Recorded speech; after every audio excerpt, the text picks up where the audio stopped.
गुरुर्ब्रह्मा गुरुर्विष्णु गुरुर्देवो महेश्वरः गुरु साक्षात् परब्रह्म तस्मै श्री गुरवे नमः. तस्मै श्री गुरवे नमः. नमस्कार. गेल्या आठवड्यानंतर असं वाटतं 8 तारखेनंतर आता आपण पहिल्यांदाच भेटतोय. तर सर्वांना नमस्कार. आपण नमस्कार. गेल्या वेळेस तुम्ही आलात का अमेरिकेत? अमेरिकेत आलेलो आहे. आले. ओके. त्यामुळे हवामान काय म्हणते पेनसिल्व्हेनियाला? पेन्सिल्व्हेनियाचं हवामान चांगलं आहे. इथे मी छान मस्तपैकी हीटर लावलाय माझा, त्यामुळे I am feeling very good. Right. Okay. तर आता आपण सुरू करूया. So we are starting now. मागच्या वेळेस आपण 40व्या श्लोकापर्यंत आलो होतो 11व्या अध्यायातल्या, आणि आता आपण 41व्या श्लोकापासून सुरू करू. So let me share my screen here. पहिले आपण प्रभुपाद काय म्हणतात ते बघूया. तर त्यांनी 41-42 हे दोन्ही श्लोक एकत्र घेतले आहेत. So why don't we just do all of both of them together. सखेति मत्वा प्रसभं यदुक्तं हे कृष्ण हे यादव हे सखेति अजानता महिमानं तदेवं मया प्रमादात् प्रणयेन वापि यच्चावहासामर्थमस यच्चावहासार्थमसत्कृतोऽसि विहारशय्यासनभोजनेषु एकोऽथवाप्यच्युत तत्क्षम समक्षं तत्क्षामये त्वामहम् अप्रमेयम्. असा श्लोक आहे. 2 श्लोक आहेत.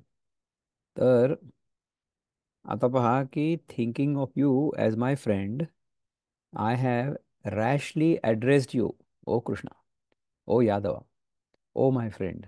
मी तू भगवान आहे असं न संबोधता तू माझा सखा आहे, माझा मित्र आहे, असं मी तुला म्हटलेलं आहे. कारण की not knowing your glories, please forgive me whatever I may have done in madness or in love. मूर्खपणामुळे किंवा प्रेमामुळे मी तुला हे सगळं जे केलं होतं, तुला तू भगवंत आहेस हे न समजता माझा मित्र आहे, माझा सखा आहे असं समजून मी जेव्हा बोललो, त्याच्यामुळे तू मला आता प्लीज क्षमा कर. ठीक आहे. I have dishonoured you many times. मी तुझा पुष्कळ अपमान केलेला आहे. Jesting as be relaxed. आपण जेव्हा आराम करत होतो किंवा मजा करत होतो तेव्हा जेस्टिंग म्हणजे तुझी मी मस्करी केली. ले on the same bed or sat or ate together, sometimes alone and sometimes in front of many friends. Oh, infallible one, please excuse me for all those offenses. म्हणजे आपण एखाद्याला आपला मित्र समजतो, सखा समजतो, आणि मग नंतर लक्षात येतं आपल्याला की अरे, हा तर भगवंताचा अवतार होता किंवा आहे, आणि आपण त्याला आत्तापर्यंत ओळखलंच नव्हतं. आपण त्याला हे सखा, हे यादव अशा प्रकारे संबोधित करत होतो, आणि ती आपली चूक होती. तर त्याला असं वाटतंय की आता ह्याच्याबद्दल क्षमा मागायला पाहिजे, नाही का? ज्ञानेश्वरीच्या आधी आपल्याला गीताई बघायची ना. So let's look at the Gitai. गीताईमध्ये काय म्हणतात? समानमानी अवनीत भावे कृष्णा गड्या हाक अशीची मारी न जाणता हा महिमा तुझा मी प्रेमे प्रमादे बहुबोल बोले. तसं तर अगदी सोपं आहे मराठी समजण्यासाठी. समानमानी अविनीत भावे. अविनीत म्हणजे I am not Vineet, I am not, काय म्हणतात की सरेंडर टू यू. म्हणजे तुझ्यासमोर मी इम्पोलाईट. अविनीत म्हणजे इम्पोलाईट आहे ना.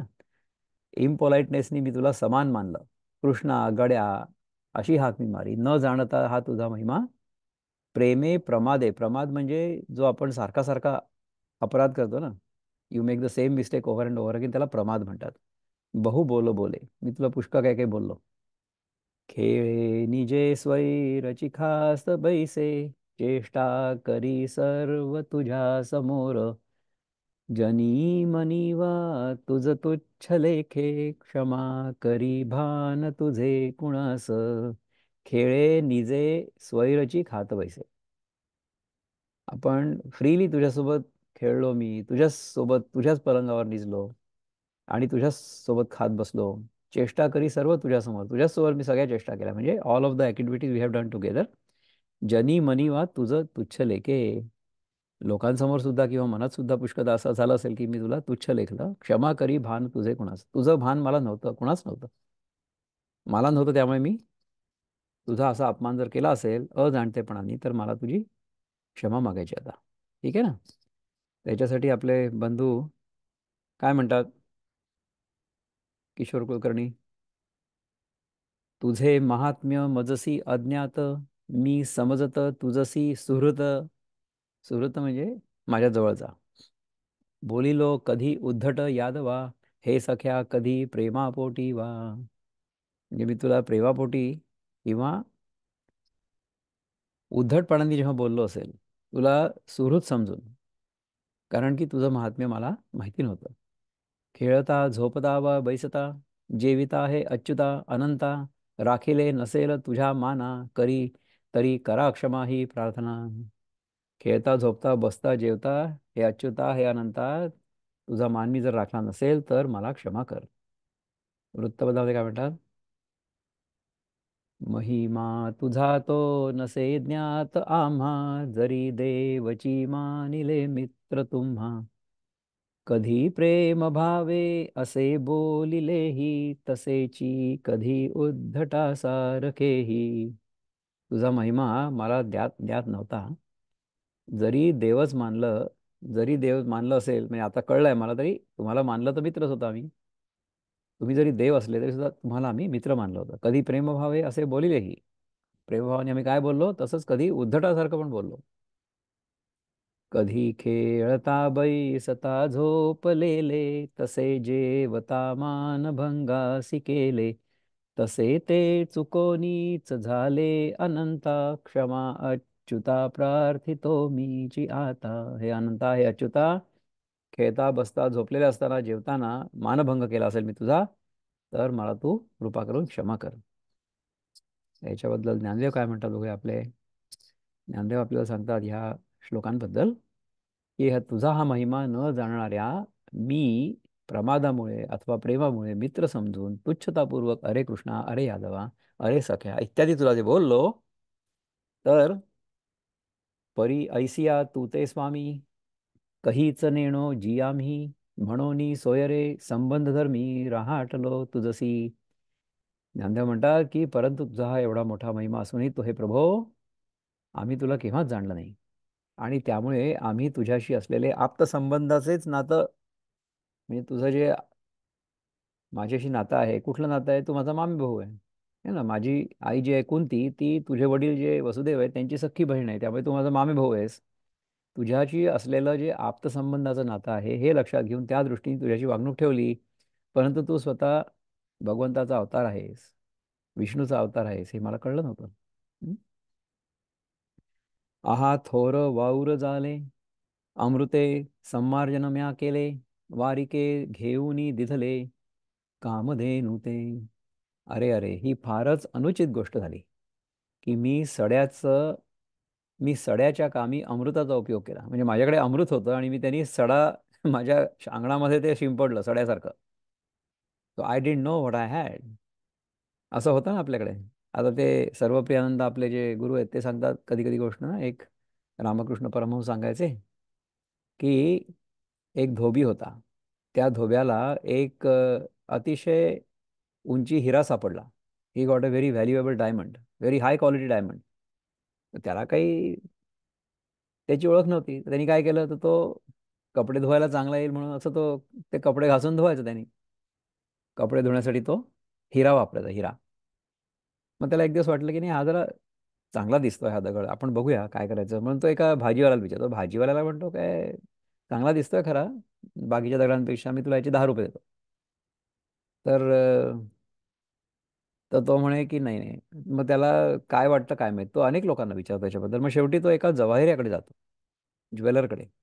आणि त्याला जेव्हा तो हिरा दाखवतो तेव्हा तो ज्वेलर म्हणतो की अरे, हा तर इतका बहुमूल्य हिरा आहे की असा मी कधी पाहिलाच नव्हता, याच्यासाठी मी तुला 10 कोटी देतो. तर 10 कोटी त्यांनी ते दिले जवाहिरांनी. आणि मग त्याच्यामुळे त्या धोब्याची सगळीच्या सगळी जीवनशैली होती ती बदलली. तो मग श्रीमंत झाला, सुखी झाला, वगैरे वगैरे असं झालं. तर सांगण्याचं तात्पर्य हे आहे की आपल्या जीवनामध्ये आपल्याजवळ अशी एक वस्तू आहे की जिला आपण ओळखलीच नाही. म्हणजे आपलं जे खरं स्वरूप आहे, आपलं जे शुद्ध चैतन्य आहे, ज्याच्यावर हे सगळं सुरू आहे, जे बाहेरचं जगत आपल्याला जे दिसतंय ते आपलं जे शुद्ध चैतन्य आहे त्याच्या शक्तीमुळेच तर ते दिसतंय ना. त्याच्यावर ते आधारलेलं आहे.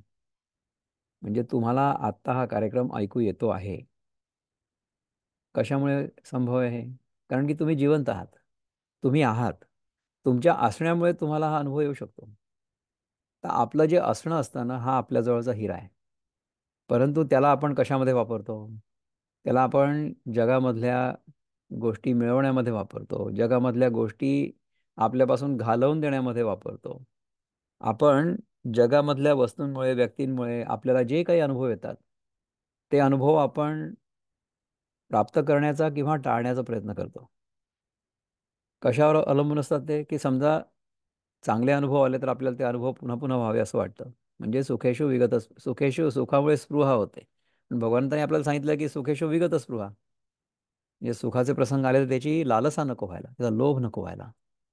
पण आपल्याला काही हे कळत नाही. आहे ना? आणि दुःखेषु अनुद्विग्न म्हणा. तर दुःखाचे प्रसंग आले तर आपण खूप त्याच्यामुळे डिप्रेस होतो. तसंही नको व्हायला. दुःखाचे प्रसंग येतील आणि जातील. भगवंतांनी सांगितलं ना आपल्याला, की आगमा अपायिना अनित्या. है ना? मात्रा स्पर्शास्तु कौंतेय शीतोष्ण सुख दुःखदा. तर जगामधल्या वस्तूंचा, व्यक्तींचा आपल्याशी संपर्क झाल्यानंतर आपल्याला सुखाचा किंवा दुःखाचा अनुभव येईल. शीत आणि उष्ण हा अनुभव येईल. परंतु ते येतात आणि जातात. त्यामुळे जे वाईट अनुभव आहेत ते आपण सहन करायचे. आणि चांगले अनुभव येत राहोत असा लोभ पण नको. जे अनुभव आपल्याला आपल्या प्रारब्धानुसार येणार असतील ते येतीलच. त्यामुळे सुखाच्या अनुभवांमध्ये आपण खूप हुरळून पण जायला नको. We should not go to cloud nine. आणि दुःखाच्या प्रसंगांमध्ये आपण होरपळून पण जायला नको. दोन्हींमध्ये यू शुड बी इक्वॅनिमस, नाही का? नाही तर मग काय होईल की सुखाचा प्रसंग सारखाच नाही येणार ना. एखाद वेळेस नाही येणार. किंवा आपल्याला ज्या व्यक्तीसोबत राहून बोलून सुख वाटतं ती व्यक्ती नाही राहणार कुठल्याही कारणासाठी. किंवा आपण नाही राहणार कुठल्याही कारणासाठी. मग काय होईल? जर आपलं सुख एखाद्या व्यक्तीच्या असण्यावर अवलंबून असलं तर मग जेव्हा ती व्यक्ती नसेल तेव्हा आपण दुःखी होऊ. तर तसं आपण कुठल्याही व्यक्तीवर अवलंबून राहायला नको. देशकाल वस्तू व्यक्ती परिस्थिती यांच्यावर समजा आपलं सुख अवलंबून असलं तर आपण दुःखी नक्कीच होऊ खात्रीपूर्वक. त्यामुळे त्याच्यावर आपलं सुख अवलंबून राहायला नको. का राहायला नको? कारण की त्या सगळ्या भासमान आहेत. देशकाल वस्तू व्यक्ती परिस्थिती ह्या सगळ्या गोष्टी भासमान आहेत. तर भासमान वस्तूंमध्ये सुख शोधण्यासाठी किंवा भासमान वस्तूंच्या संपर्काने सुख मिळवण्यासाठी आपण आपल्या शुद्ध चैतन्याचा उपयोग करतो. आणि आत्मनी एव आत्मना तुष्टा हे आपण करत नाही. आपल्याला आपल्या केवळ असण्यामुळे जे समाधान आणि आनंद मिळतो, मिळतात आणि मिळायला पाहिजे, केव्हा मिळेल? जर आपण त्याच्यामध्ये स्थित असलो तर. प्रजहाती यदा कामान सर्वान पार्थमनोगतान आत्मनी एव आत्मना तुष्टा. त्याला स्थितप्रज्ञ म्हणतात. तर जर आपण त्या आनंदामध्ये राहिलो म्हणजे काय की आपल्याजवळ कुठला हिरा आहे तो जर आपण ओळखला तर आपण इतर गोष्टींच्या मागे नाही लागणार. आणि मग त्याच्यामुळे आपण आपण श्रीमंत आहोत नेहमीच होतो असं आपल्याला कळेल. आपल्यामध्ये कधी काही कमी नव्हतंच. आपण आपलं सुख दुसऱ्या व्यक्तीवर वस्तूवर अवलंबून ठेवलं. त्याच्यामुळे आपण दुःखी झालो. कारण की आपल्याला जो भास दिसतोय बाहेर देशकाल वस्तू व्यक्ती परिस्थितीचा तो सारखा तसा नाही राहत. तो सारखा बदलत असतो. अनित्य आहे तो. तर आपल्याला हे कळलंच नाही. त्याच्यामुळे मग आपण दुःखी झालो. असं झालं. तर अशी आपली सगळ्यांची कथा आहे. त्यामुळे सड्याच्या कामी अमृताचा उपयोग केला. माझ्याकडे होतं अमृत, पण मी त्याचा सड्यासारखा उपयोग केला. त्याच्याने मी ते पिऊन अमृत अमर झालो असतो ना, पण मी ते सगळं अंगणात शिंपडलं. असं झालं. नाही? आणि लहानसं शिंगरू घेऊन त्याच्या मोबदल्यात कामधेनूच देऊन टाकली. म्हणजे लहानसं शिंगरू म्हणजे छोटंसं पिल्लू. छोटंसं पिल्लू घेतलं आणि कामधेनू देऊन टाकली. म्हणजे ज्या कामधेनूमुळे माझ्या सगळ्या कामना पूर्ण होऊ शकत होत्या, होऊ शकल्या असत्या, त्या कामधेनूला मी देऊन टाकलं. शिंगरूच्या बदल्यात.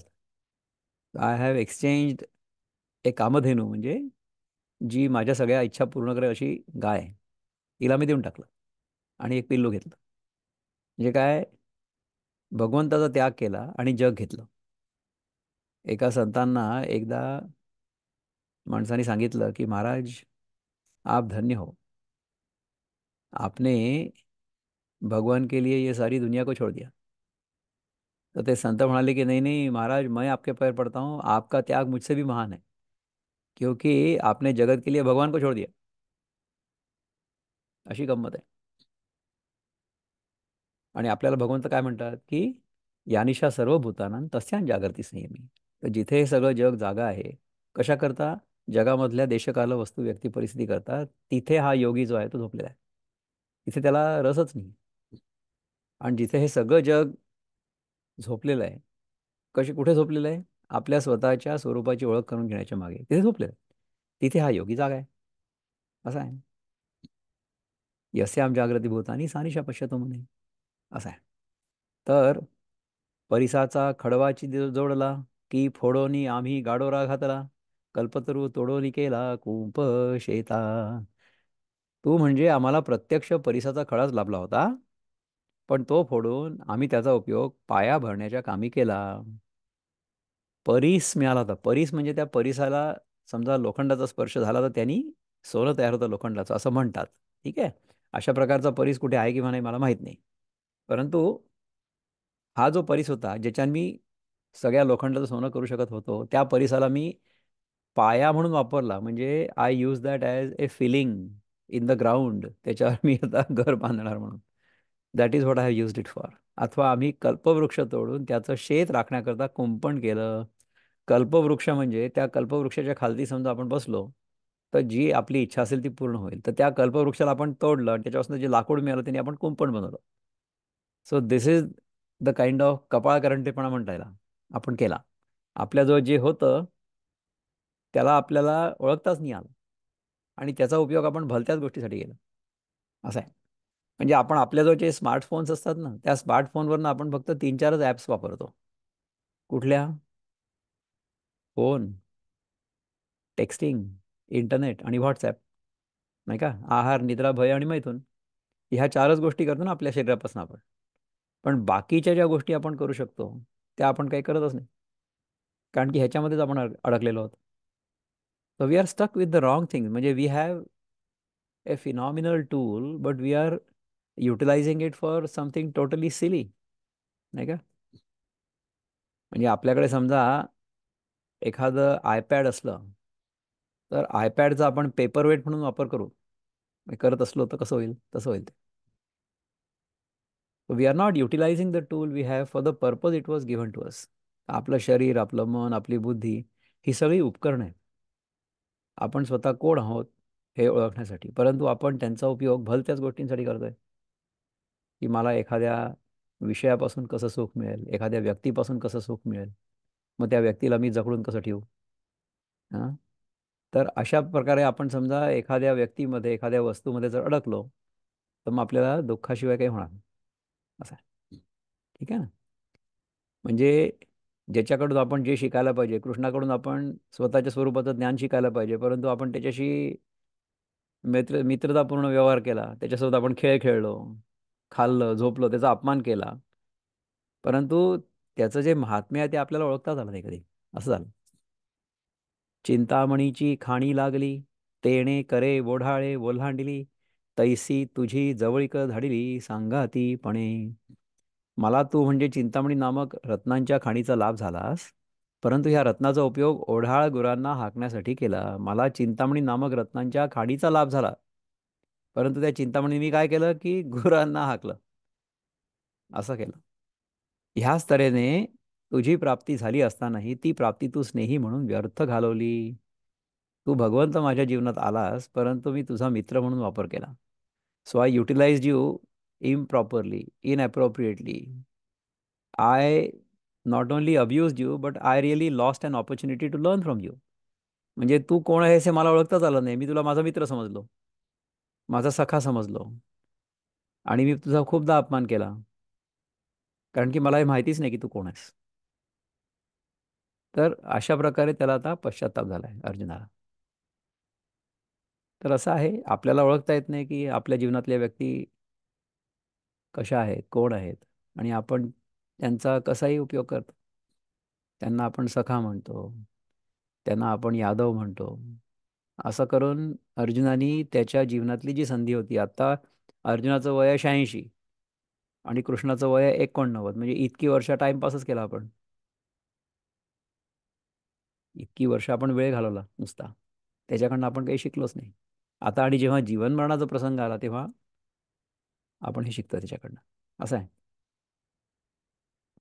हे आजीचेची पाहे पा रोकडे, कवण झुंज हे केवळे, एथ परब्रह्म तू उघडे, सारथी केलासी. मागच्या सर्व गोष्टी असू दे, आजचीच प्रत्यक्ष गोष्ट पहा की हे युद्ध कसलं आहे आणि काय किमतीचं आहे. परंतु तू मूर्तिमंत परब्रह्म असतानाही तुला या युद्धात मी सारथी बनवलंय.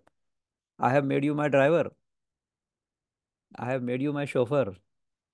आता तू शोफर व्हायला तयार आहे वगैरे सगळे, दॅट इज युअर ह्युमिलिटी. परंतु मी तुला शोफर म्हणून वापरायला पाहिजे का? I should be utilising you as a guide, as a consultant. But I am utilising you as a chauffeur. असा माझा कपाळकरंटी पण आहे. That is how unfortunate I am. कारण की I have not been able to recognise your greatness. यया कौरवांची या घरा, शिष्टाई धाडिलासी दातारा, ऐसा वाणिजेसाठी जगेश्वरा विकलासी आम्ही. हे दातारा, तडजोड करण्याकरता कौरवांच्या घरी आम्ही तुला पाठवलं. We sent you as a mediator. अशा प्रकारे देवा, तू प्रत्यक्ष जागृत दैवत असूनही तुला आम्ही तडजोडीसारख्या सामान्य व्यवहाराकरता खर्ची घातलं. तू प्रत्यक्ष जागृत दैवत असला तरी सुद्धा तुला आम्ही मीडिएटर म्हणून पाठवलं, मध्यस्थ म्हणून पाठवलं कौरवांकडे, तडजोडीसारख्या गोष्टी करायकरता. सामान्य व्यवहाराकरता खर्ची घातलं. तू योग्यांचे समाधी सुख, कैसा जाणीची नामी मूर्ख, उपरोधोजी सन्मुख तुझसी करू. तू योग्यांचं समाधी सुख आहेस आणि मी कसा मूर्ख की मी हे जाणलं नाही आणि तुझ्या तोंडावर तुला वर्मी लागेल असं भाषण बोलत होतो. मी तुला काहीही बोललो. तू तर खरं तर योग्यांचं समाधी सुख आहेस आणि मी तुला काय काय बोलत होतो. तर अशा प्रकारे मी किती दुर्भागी आहे की मी तुला ओळखलंच नाही.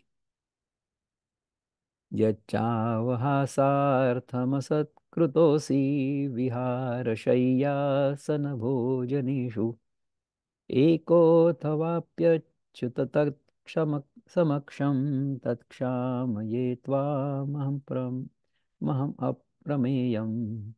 आणि क्रीडा, शयन, आसन, मंडळीमध्ये बसणे, भोजन इत्यादी प्रसंगी तू एकटा असताना किंवा लोकांच्या देखत तुझा उपहास करण्याकरता जो तुझा अपमान केला त्याबद्दल हे अप्रमेया, म्हणजे ज्याच्या प्रभावाचं अथवा स्वरूपाचं प्रमाण करता येत नाही. अप्रमेय म्हणजे अनमेजरेबल, तुझं प्रमाण नाही काही.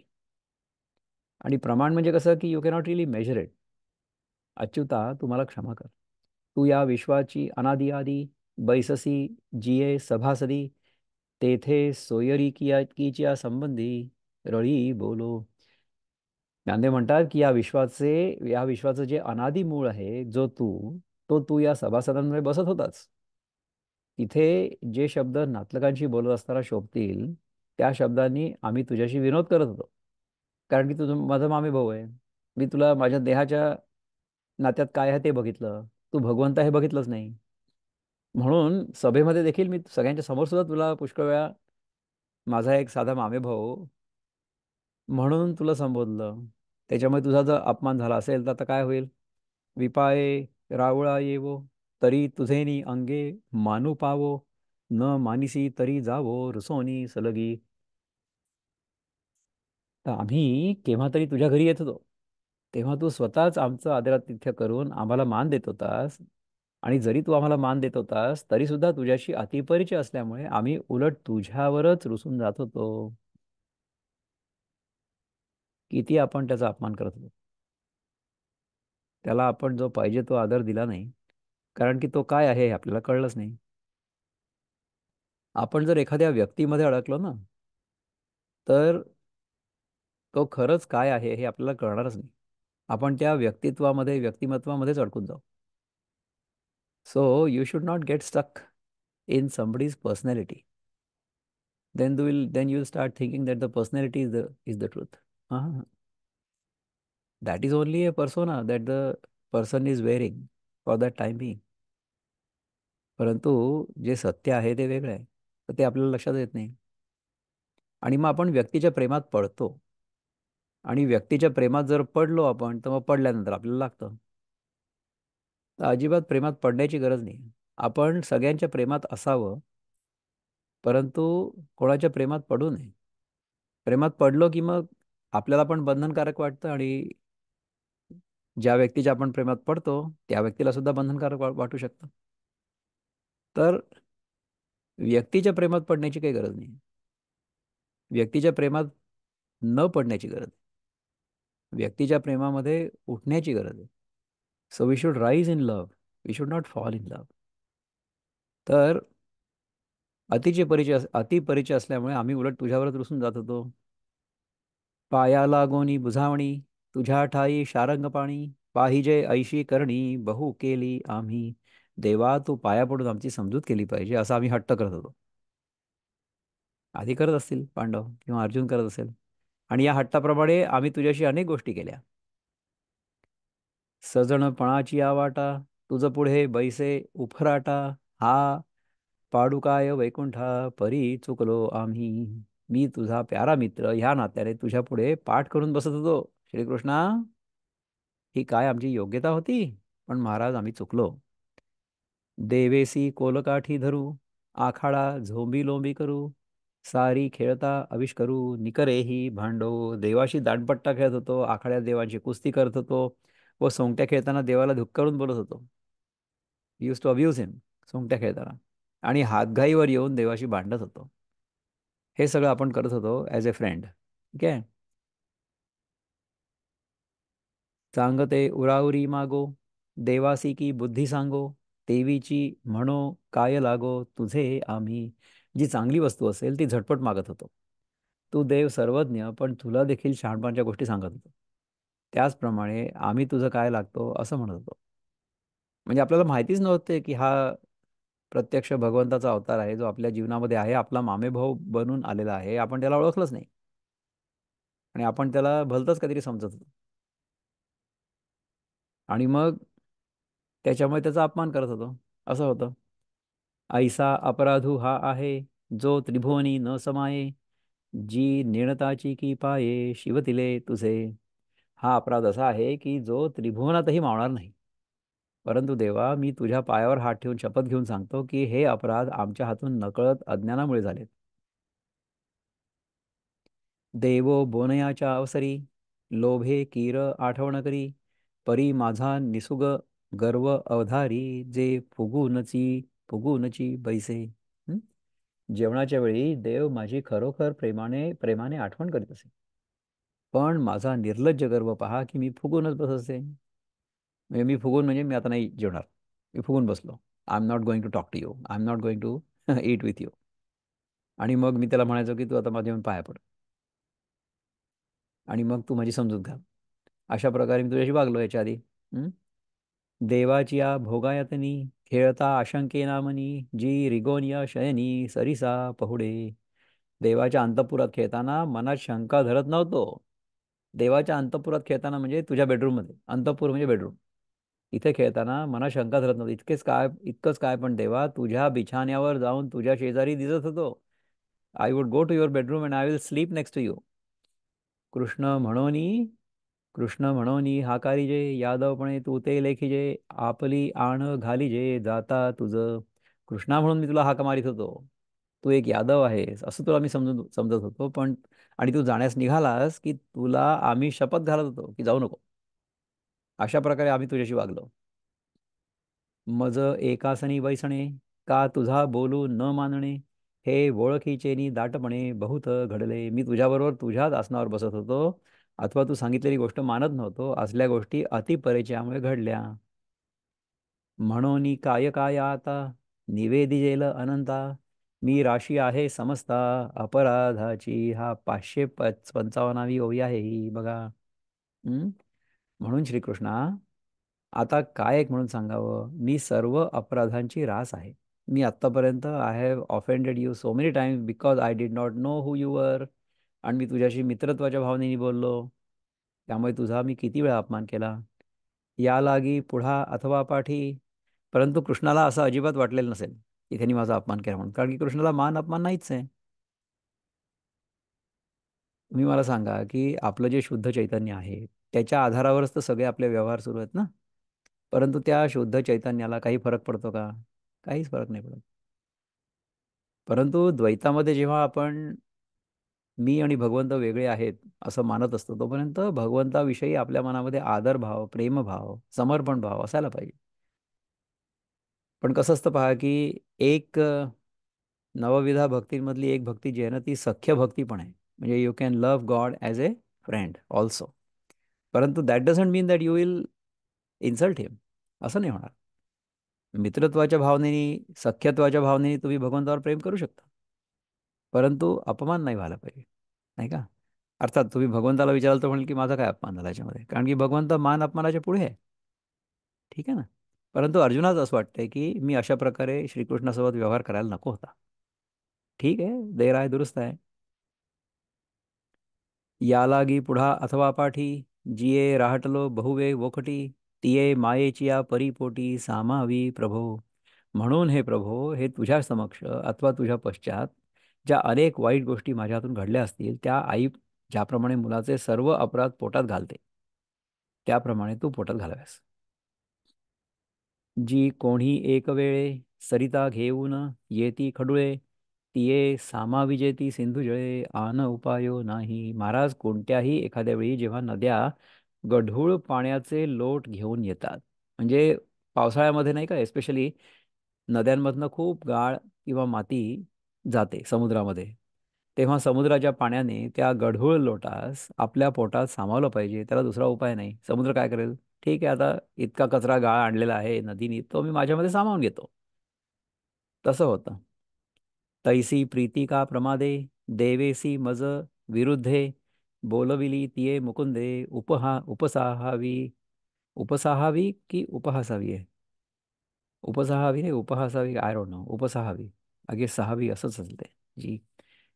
त्याप्रमाणे प्रीतीने अथवा चुकीने माझ्याकडून जी विरुद्ध भाषणं बोलली गेली, हे श्रीकृष्णा, ती तू सर्व सहन करावीस. आणि देवाचेनी क्षमत्वे क्षमा, आधारू झाली आहे या भूतग्रामा, म्हणून जी पुरुषोत्तमा विनवू ते थोडे. आणि हे देवा, तुझ्याच क्षमावान स्वभावामुळे तू सगळ्यांना क्षमा करतो, असा तुझा क्षमावान स्वभाव आहे. त्यामुळे क्षमा म्हणजे पृथ्वी या प्राणीमात्रास धारण करणारी झाली आहे. तुझा क्षमावान स्वभाव आहे, त्यामुळेच ही पृथ्वी जी आहे, म्हणजे काय, पृथ्वी तुझंच तर मॅनिफेस्टेशन आहे. पृथ्वी जी आहे ना ही फार क्षमाशील आहे. आता आमच्या एन्व्हायरमेंटल इंजिनिअरिंगच्या विषयात सुद्धा माहिती आहे का, आपलं हे जे सगळं प्रदूषण असतं ना, ते सगळं प्रदूषण आपण पृथ्वीवर जाऊन कुठेतरी डंप करतो. इथे तुम्हाला अमेरिकेमध्ये लँडफिल्स सापडतील, सॅनिटरी लँडफिल्स. त्याच्यामध्ये आपण काय करतो की सगळा जो कचरा असतो ना अमेरिकेतला, घरातला वगैरे, तो सगळा कचरा तिकडे जाऊन ते पुरतात. म्हणजे काय केलं की पृथ्वीनी आपल्या सगळ्या प्रदूषणाला पचवलं किंवा ती आपल्या पोटात घेते, असं आहे. ही क्षमा करते आपल्याला पृथ्वी. या प्राणीमात्रास धारण करायला झाली आहे. म्हणून श्रीकृष्णा, तुझी विनंती करावी तितकी थोडीच आहे. तरी आता अप्रमेया मज शरणागता आपुलिया, क्षमा कीजो जी यया अपराधासी. तरी आता हे अगम्य श्रीकृष्णा, अगम्य, अप्रमेय. अप्रमेय म्हणजे we cannot measure him, we cannot really understand who is. मी जो आपल्याला शरण आलो आहे, त्या मला या अपराधाची क्षमा करावी. असं अर्जुन कृष्णाला उपरती झाल्यामुळे किंवा त्याला लक्षात आल्यामुळे की आत्तापर्यंत आपण ह्याला, हा कोण आहे खरंच हे समजलोच नव्हतो, आणि आपण ह्याला कसं वागवत होतो, तर असं त्याला शेवटी वाईट वाटतं. आणि मग तो म्हणतो की मी तुला ओळखलं नव्हतं, त्यामुळे तू मला क्षमा कर. अशी ही कथा आहे अर्जुनाची आणि कृष्णाची, है ना. मी तुला आत्तापर्यंत मित्र समजत होतो, मामी भाऊ समजत होतो. मी तुला हे सख्या, हे यादवा, हे कृष्णा असं संबोधत होतो. आणखी मला कळलंच नाही की तू कोण आहेस. ही माझी चूक. काही आहे का याच्याबद्दल चिंतन करण्यासारखं? प्रश्न कोणाला काही आहेत? Any comments, questions? खूप सुंदर आहे. अतिपरिचयात अवज्ञा म्हणतात ना, तसं आहे ते. आपल्याला एखादी व्यक्ती, तिचं महात्म्य काय आहे हे कळतच नाही. आणि आपण त्या व्यक्तीला ज्या आदराने वागवायला हवं त्या आदराने वागवत नाही. अर्थात त्या व्यक्तीला त्याचं काही नसतं, कारण की त्याची त्याची काही अपेक्षा पण नसते, परंतु आपल्यालाच कळत नाही असं होतं. Let us see if we can go further. Chapter 11, verse number 43.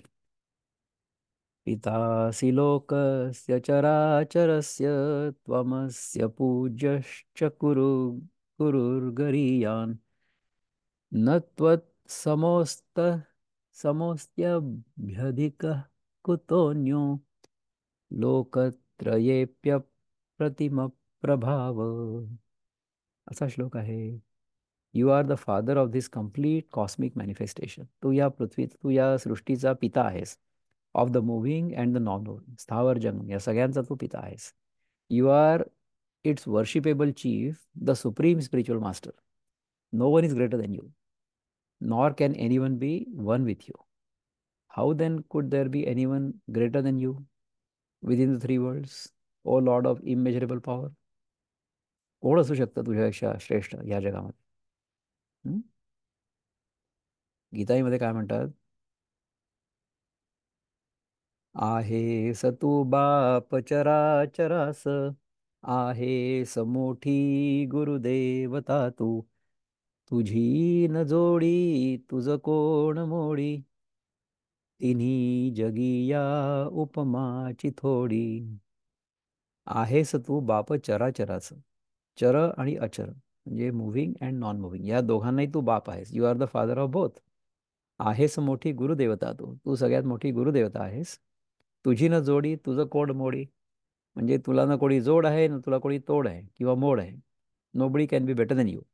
तिन्ही जगी या उपमाची थोडी. ह्या तिन्ही जगांमध्ये देर इज नो उपमा, म्हणजे there is no comparison for you. ठीक आहे. तर मुक्तछंदामध्ये काय म्हणतात? 43व्या श्लोकामध्ये, चराचर सृष्टीचा पिता तू पूज्य, तू गुरु सामर्थ्य तुझे अतुलनीय. तुझ सम तिन्ही जगती कोणी नसे, कोणी तुझसी वरचढ कैसा असे. जर तुझ्यासारखा तिन्ही लोकांमध्ये कोणीच नसेल, तिन्ही लोक म्हणजे कुठलं? स्वर्गलोक, पृथ्वीलोक म्हणजे मृत्यूलोक आणि पाताळलोक, राईट? किंवा भूत भविष्य वर्तमान, हे तीन लोक. त्याच्यामध्ये तुझं सम तिन्ही जगती कोणीच नसेल, तुझ्यासारखा कोणीच नाही. मग तुझ्यापेक्षा वरचढ कोणी असणार आहे? Nobody can equal you, so who can be better than you? Nobody. चराचर सृष्टीचा तू पिता आहेस, पूज्य आहेस. समस्ता जगाचा पिता तो ही तूची, गुरु पूज्य शक्ती अपारा जयाची. कसेक होई कोणी ही तिन्ही जगात, जयाचे असावे ही सामर्थ्य जास्त. ह्या जगात तुझ्यापेक्षा जास्त सामर्थ्य असणारा कोण असणार आहे? कारण की तुझ्या बरोबरीचा देखील कोणी नाही आहे, ज्याची शक्ती अपार आहे तिची, आणि ज्या जगाचा तू पिता आहेस. ज्ञानदेव महाराज काय म्हणतात? ह्या चराचर जगात तू पिता आहेस, अत्यंत पूज्य व श्रेष्ठ असा ह्या जगाचा गुरु आहेस. हे अप्रतिम अप्रतिम भावा, स्वर्ग मृत्यू पाताळ या तिन्ही लोकांमध्ये देखील तुझ्यासारखा दुसरा कोणी नाही. मग तुझ्यापेक्षा अधिक कुठून असणार आहे?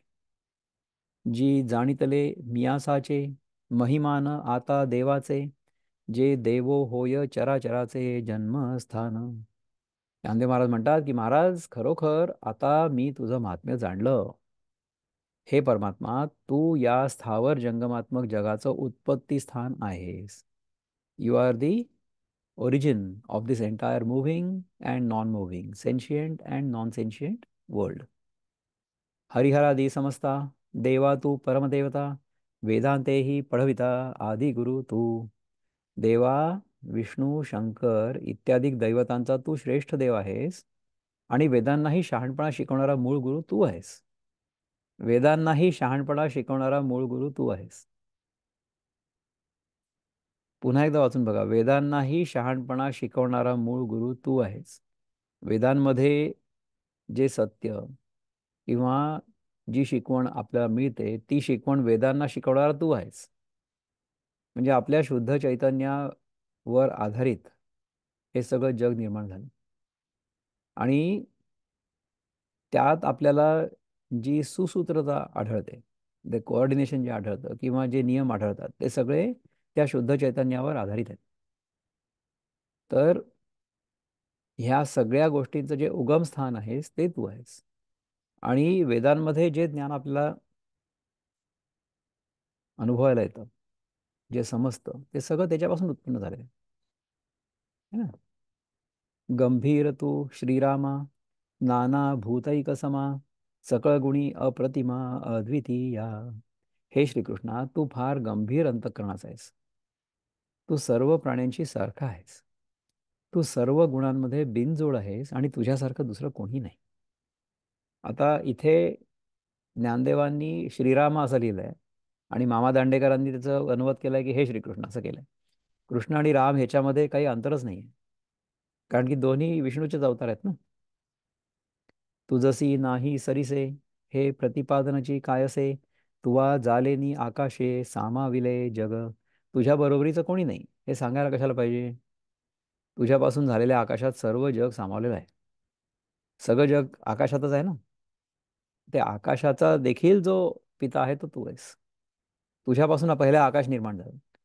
म्हणजे आपल्या शुद्ध चैतन्यातूनच पहिले चिदाकाश निर्माण होतं. चिदाकाशातून चित्ताकाश निर्माण होतं आणि चित्ताकाशातून भूताकाश निर्माण होतं. म्हणजे आधी भौतिक, आधी दैविक, आध्यात्मिक ह्या तिन्ही आकाशांशी आपला संबंध आहे आणि आपल्यातूनच ते सगळे निर्माण होतात. मयी एव सकलम जातम मयी सर्वम प्रतिष्ठितम मयी सर्वम लयम याती तद्ब्रह्माद्वयमस्म्यहम. हा जो मंत्र आहे कैवल्य उपनिषदामधला, हा आपण नेहमी लक्षात ठेवायचा की हे सगळं माझ्यापासून निर्माण होतं. हे सगळं माझ्यामध्येच राहतं, म्हणजे माझ्या जाणीवेमध्ये राहतं. माझ्या जाणीवेतूनच सगळे अनुभव निर्माण होतात. माझ्या जाणीवेतच हे सगळे अनुभव राहतात आणि माझ्या जाणीवेतच हे शेवटी विलीन होतात. मी जेव्हा जागा होतो तेव्हा हे जग निर्माण होतं माझ्यासाठी, रोज नवीन जग असतं. आणि मी जेव्हा झोपतो रात्री तेव्हा हे सगळं जग नाहीच होतं माझ्यासाठी. त्यामुळे ते माझ्याच मनामध्ये मला जाणवतं आणि ते माझ्याच मनामध्ये पुन्हा एकदा विलीन होतं. असं होतं, नाही का? तर ह्या सगळ्या ज्या अवस्था आहेत आपल्या, जागृत अवस्था, स्वप्नावस्था, निद्रावस्था, ह्या सगळ्या अवस्था आपल्यामध्ये येतात आणि जातात. आपण जागे नाही होत, आपण झोपत नाही, आपण स्वप्नावस्थेत जात नाही. ह्या अवस्था आपल्यामध्ये येतात आणि जातात. दिस इज द इल्युशन. म्हणजे बघा की कालपर्यंत भारत माझ्या अनुभवात होता, नंतर मग विमान माझ्या अनुभवात होतं, नंतर मग विमानतळावरनं घरी येताना गाडी माझ्या अनुभवात होती, नंतर माझं घर माझ्या अनुभवात येतं. मी तर जिथे आहे तिथेच आहे. हे सगळं जग म्हणजे हा अनुभव जगाचा माझ्या जाणीवेतून आला गेला आणि बदलला. परंतु मी तर जिथे आहे तिथेच आहे ना. माझी जाणीव जशी आहे तशीच आहे, त्याच्यामध्ये काहीच बदल नाही घडलेला आहे. तर हे शुद्ध चैतन्य, हे परब्रह्म म्हणजे श्रीकृष्ण. परंतु जेव्हा आपण आपल्या मनासोबत किंवा आपल्या शरीरासोबत तादात्म्य करतो, when we identify ourself with our mind and body, that is when we become Arjun. आणि मग आपलं डोकं फिरतं. आपल्याला असं वाटतं की ही व्यक्ती आपल्या जीवनात असावी आणि ती व्यक्ती आपल्या जीवनात असू नये, असं होतं. तर ह्या भ्रांतीमधनं आपल्याला बाहेर निघायचं. तर त्याच्यासाठी आपण या गीतेचा अभ्यास करतोय, नाही का? तर गीतेच्या अभ्यासातून आपल्याला हे शिकायचं. म्हणजे मग आपण दुःखी नाही होणार. दुःखाचे प्रसंग येतील त्यामुळे दुःखी नाही होणार, सुखाचे प्रसंग येतील त्यामुळे सुखी पण नाही होणार. आपण नेहमी आनंदात राहू. सुख आणि दुःख आपल्याला समान राहतील. सुख दुःखे सब एकृत्वा लाभाला भोजय जयो ततो युद्धाय योजस्व नैवम पापम अवाप्स्यसी. असं व्हायला, असं व्हायला पाहिजे. तर हे शिकायचं आपल्याला. नुसतंच गीतेचं पुस्तक वाचून जर टाइमपास केला तर इट्स अ नाईस स्टोरी, पण it will mean nothing to us because we haven't really understood it and we haven't really implemented it in our life. जर आपण दुःखी होत असू तर आत्तापर्यंत आपण जे सगळं शिकलेलो असू ते सगळं केराच्या टोपलीत गेलं. आपल्या डोक्यात काहीच नाही शिरलं. बरोबर आहे. तया तुझेनी पाडे दुजे, ऐसे बोलताची लाजिजे, तेथ अधिकाची की जे गोठी केवी. त्या तुझ्या बरोबरीला दुसरा काही पदार्थ आहे असं बोलण्यातच लाज वाटायला पाहिजे. आपण तुझी तुलना कुठल्याच गोष्टीशी, कुठल्याच व्यक्तीशी करू शकत नाही. अशा प्रसंगात तुझ्याहून मोठं कोणी आहे असं म्हणण्याची गोष्ट कशाला पाहिजे. म्हणोनी त्रिभुवनी तू एकू, तुझ सारिखा ना अधिकू. तुझा महिमा अलौकिकू नेणिजे वानू. म्हणूनच या सर्व त्रिभुवनात नाव घेण्यासारखा तू एकच आहेस. तुझ्या तोडीचा दुसरा कोणीच नाही आणि तुझ्यापेक्षा अधिक तर कोणीच नाही. तुझं महात्म्य लोकोत्तर आहे. लोकोत्तर म्हणजे it is beyond the three world's. त्याचं वर्णन कसं करावं ते मला समजत नाही. अशा प्रकारे 43वा श्लोक आपण आत्ता बघितला ज्ञानदेवाच्या लेखणीतनं. I am going to stop sharing here आणि I will see if you have any questions or comments. आत्तापर्यंत आपण जे ऐकलं ते आपल्याला समजलं का, आवडलं का, आणि त्याच्याबद्दल आपलं काय मत आहे, आपण बोलू शकता. एनिबडी? ज्ञानेश्वरीमध्ये ज्ञानेश्वरांनी ज्या तऱ्हेने देवाचं वर्णन केलं आहे त्याला उपमाच नाही. म्हणजे ते काय असं अ, असं ते हृदयाला भिडतं त्यांचं खरंय. बोलणं, माहिती का? आणि गंमत म्हणजे या मामा दांडेकरांनी त्याचं जे भाषांतर केलंय ते इतकं उत्कृष्ट आहे की म्हणजे असं खरंय. वाटतं की आपण तिथे पोचतो. बरोबर आहे. ॲब्सोल्युटली हा, करेक्ट. अगदी खरंच आहे. हा. म्हणजे ते म्हणतात ना की मी तुझ्याशी भांडलो, तुझा अपमान केला, तुझ्याबरोबर बसलो, जेवलो, खाल्लं, झोपलो. असं वाटतं की काय ते लहान मुलासारखं बोलतायत हे. तसंच तर वर्णन केलंय ना, म्हणजे गीतेमध्ये सुद्धा म्हणजे व्यासदेवांनी तेच सांगितलंय. हा. संस्कृत मधलं फक्त त्यांनी भाषांतर केलं आणि तो सगळा भाव जो होता तो आपल्याला जसा समजेल त्या भाषेमध्ये सांगितलं. हा, बरोबर. खरी गोष्ट आहे. असं आणि आहे. तुम्ही आणखीन जास्त समजावून सांगता म्हणजे तुम्हाला आमचे अनेक धन्यवाद. थँक्यू. हा. तुम्ही हे सगळं बोलणं ऐकून घेता. मी आपला सामान्य विद्यार्थी आहे या सगळ्या शास्त्राचा, अजून काही नाही. आम्ही या विद्यार्थ्यांचे विद्यार्थी आहोत.